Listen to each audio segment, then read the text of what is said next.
j'ai tout de suite été convaincu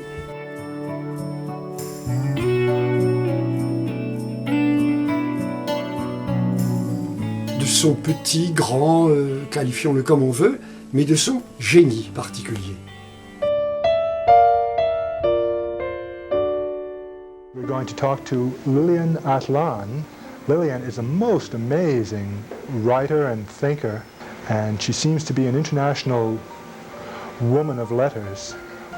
I just wanted to tell the story of musicians in Czechoslovakia, and through them what happened to Jews and non-Jewish were detained in this city, and after that they were killed in Auschwitz.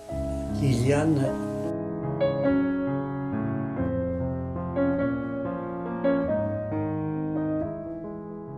déjà avait été touchée par les déportés. Et c'est là qu'elle me posait des questions sur ce qu'avait été mon aventure personnelle. ואני רציתי לשמוע. אז טיילנו, והוא סיפר לי ואני שמעתי. ואחר כך אני לאט לאט הפסקתי לאכול, זה לא הייתה החלטה, זה בא. באיזה גיל היית אז? 14, 15, משהו כזה, זה התחיל לאט לאט. זה מה שהיום קוראים אנורקסיה. בדיוק. Et en effet, on voit bien que dans son œuvre, cette histoire de la Shoah a été sa grande aventure de sa vie.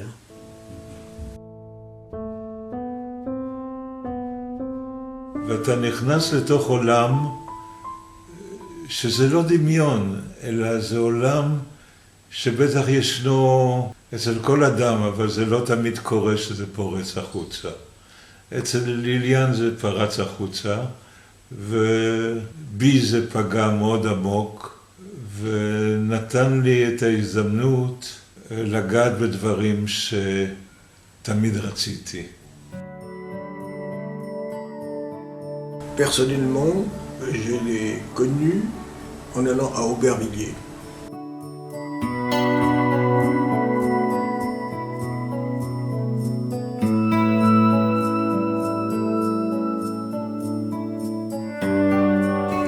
Voir M. Fugue dans la mise en scène de Roland Monod.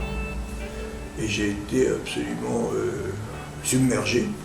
Et quelque temps après, dans mon émission qui s'appelait Le nouveau répertoire dramatique de France Culture, j'ai décidé de programmer Monsieur Fugue, ou le Bal de Terre. Et donc, je me souviens des enregistrements, c'est-à-dire de temps en temps, l'enregistrement s'arrêtait parce que les techniciens pleuraient.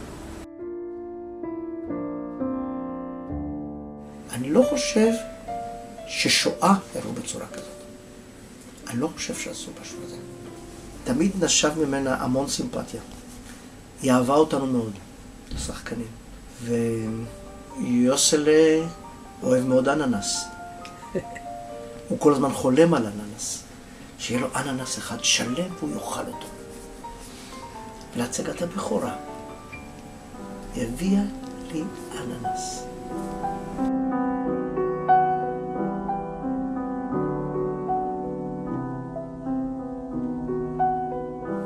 בלי ספק זו הייתה חוויה מכוננת בחיי.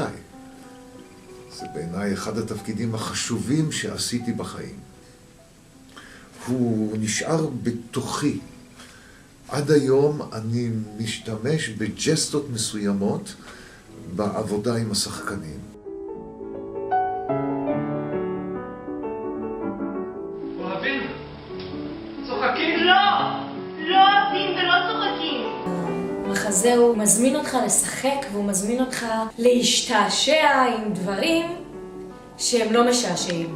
מר סליק מייצר משחק, הוא מבקש מהם, הוא מתחנן אליהם, הוא רוצה לשחק איתם בדמיון. אבל הילדים כאילו בגלל שהם כל כך מבוגרים כבר, היה להם מאוד קשה להיכנס למשחק הזה, אין להם ילדות. וזה כל הזמן מה שניצולים אומרים, לקחו לנו את הילדות. גם הסיבה של ליליאן כתבה את זה, וממה שקראתי זה היה חלק מהתמודדות.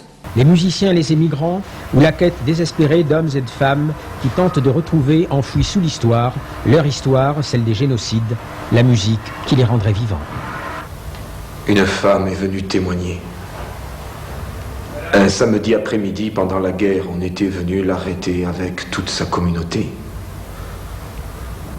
Elle a mis sa plus belle robe à sa petite fille, et sa petite fille lui a dit « Maman, pourquoi me mets-tu cette robe? Tu sais bien que nous allons mourir. » Le rêve de Dieu qui prenait l'eau. Le rêve de Dieu qui prenait l'eau s'est perdu.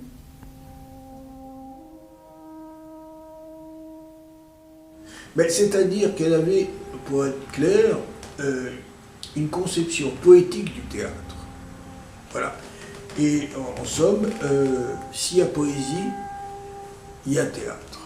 Et parce qu'elle avait cette espèce d'obstination dans son rêve, enfin dans ce qu'elle voulait accomplir, ça reposait sur une foi, je dirais.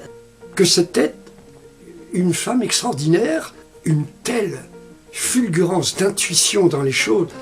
היא אישה מחייבת. היא נוגעת רק בחומרים אצילים.